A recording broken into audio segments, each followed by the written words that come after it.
My marriage lasted 41 minutes before your daughter knocked on my door. A woman stood at the window of what was supposed to be the happiest night of her life, but happiness had already packed its bags. 12 hours earlier, everything was golden. The rooftop, the city lights, the promise of forever held gently between two hands. My feet have officially resigned from this marriage. But your smile is still employed. They laugh the way people laugh when they believe nothing bad can touch them. That belief had about 40 minutes left. The phone buzzed once, then twice, and the man who had sworn honesty 4 hours ago stepped into the bathroom to hide. Who was on the phone? Who was on the phone? Work. Emergency. Nothing that matters tonight.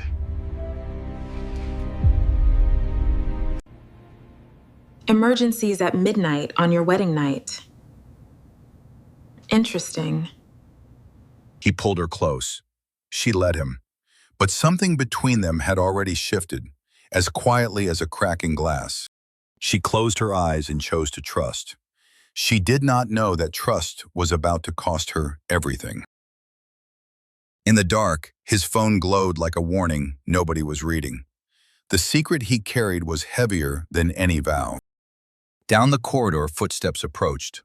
Not champagne, not roses, something no bride should ever hear on her wedding night. Good evening.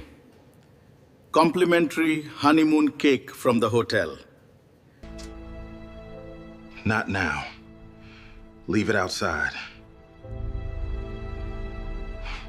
He closed the door and pressed his back against it. The man who had everything was running out of time to keep it. You have been strange since the reception ended. Talk to me. I am fine. Tonight is about us. Come here. Their foreheads almost touched. Their eyes almost met. Almost was the only word left in that room.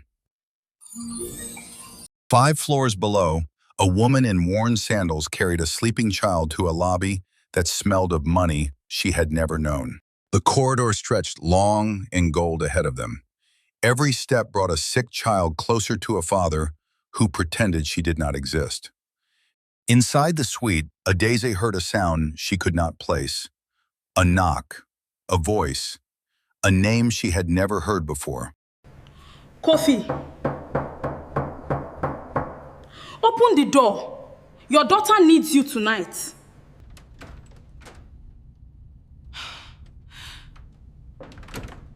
His what? Adeze, let me explain.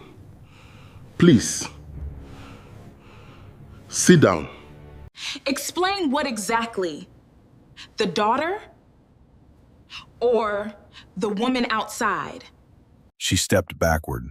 The champagne sat untouched. The candles still flickered. The room looked exactly like love and nothing like it. My marriage lasted 41 minutes. 41 minutes, Kofi. I was gonna tell you. I was scared.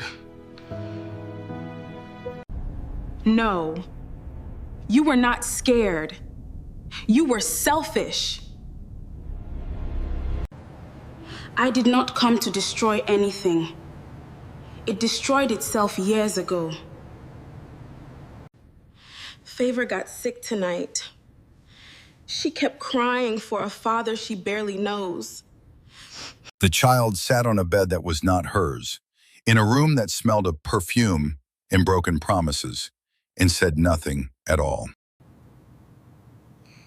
Daddy, are you angry that I came?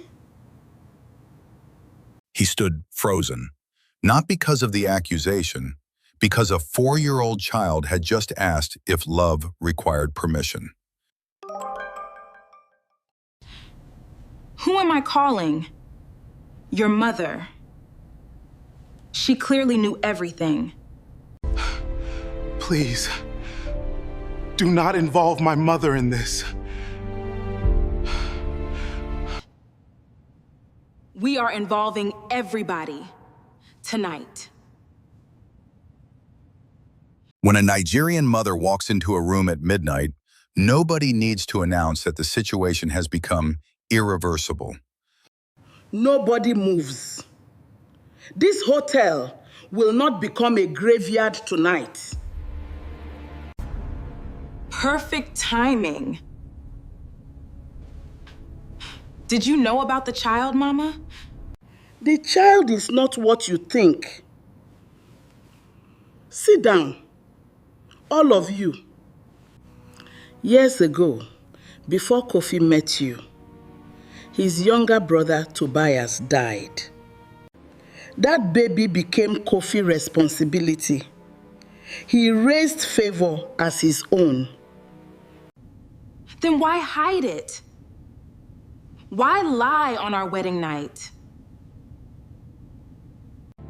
Because every time I tried to tell you, I was afraid you would leave. Forgetting an anniversary is a mistake. This is something else entirely. There is something else. Favor is sick. She needs surgery. Urgently. The child pressed a tiny hand against her own chest, as though she could hold the sickness still. She could not. 6 people in a honeymoon suite. 0 trust between any of them.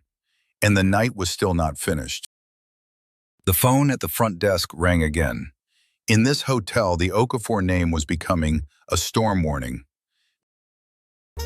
Sir, there is another woman downstairs asking for Mr. Kofi Okafor. Another woman. Of course. Why would Peace visit this room? Heels clicked against marble. A briefcase carried the kind of news that rearranges a family from the foundations up. My name is Sandra. Your father sent me. I am the family solicitor. My father? What does he want now?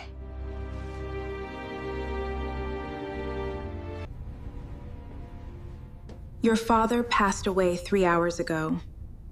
I am sorry.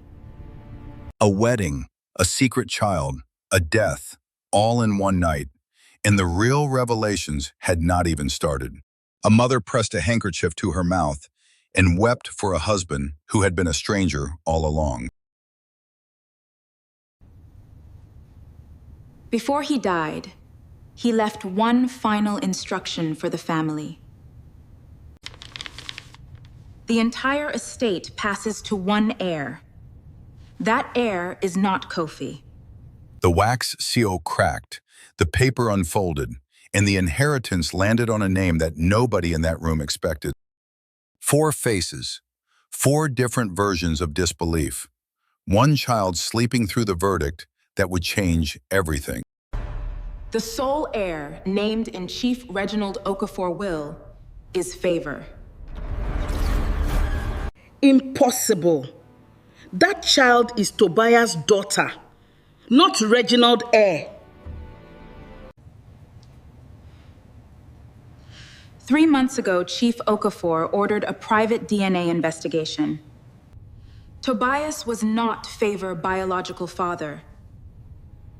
Chief Okafor was. 40 years. 40 years with that man. And I never knew. 40 years. She had given 40 years to a man whose secrets now outnumbered the years themselves. 40 years. Downstairs, another ghost from Chief Okafor's past was already walking toward the elevator. This family was not done bleeding. Stop this meeting. Nobody is inheriting anything.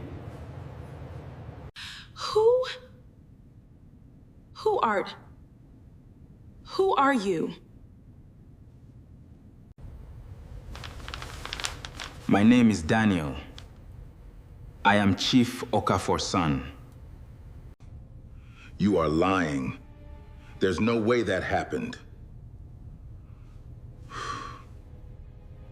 DNA results, birth records, photographs. I brought proof. My mother worked for Chief Okafor 28 years ago.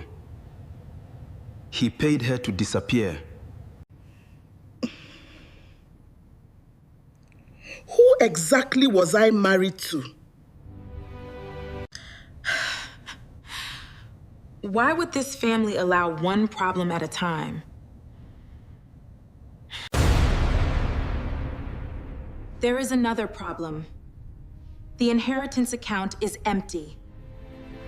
Empty? How much was inside?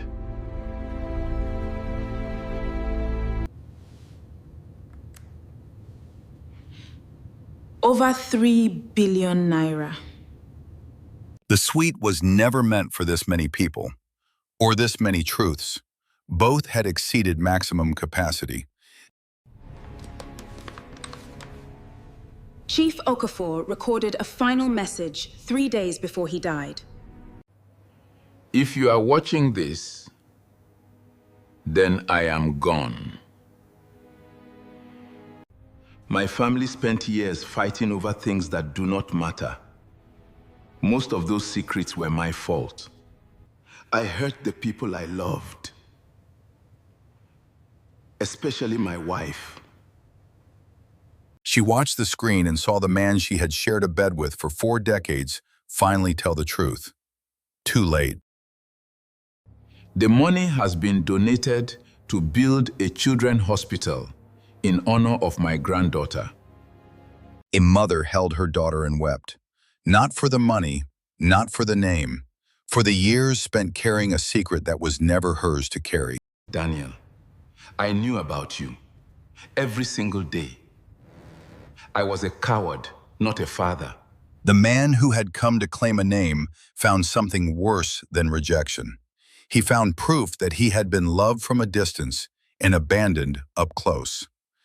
The suit jacket came off. The ring came off. Everything a groom builds to look unbreakable was breaking now. In less than one night, I discovered a child, a brother, and 3 billion naira disappeared. Bare feet crossed the carpet. A child walked toward the only person in the room who was not shouting. Sometimes the smallest feet carry the biggest truth. Daddy, everybody is crying. Can I make it stop? He dropped to his knees, and a 4-year-old child wrapped both arms around the neck of a man who had not earned it yet. Grace looks like that sometimes. She stepped into the corridor and leaned against the wall. The bride who had laughed 12 hours earlier was now a woman deciding what to do with what remained. I know I have given you every reason to leave. Every reason. Yes, you did. Morning arrived the way it does after the worst nights. Quiet, ordinary, almost insulting in its calm. I am Dr. Blessing. Favor is stable. We can discuss the surgery now. A small hand inside a larger one. The hospital bed. The morning light falling on a child who deserved none of what the adults had built around her. I do not have the money, but I will find it. I always find it. She walked through a hospital corridor that smelled of antiseptic in truth. In her hand was a folded paper containing the final act of a dead man. He donated everything, every naira, for a hospital, for Favor. He held a photograph of a man who had watched from a distance for 28 years. The distance was the cruelty. He knew about me every single day, and he never came.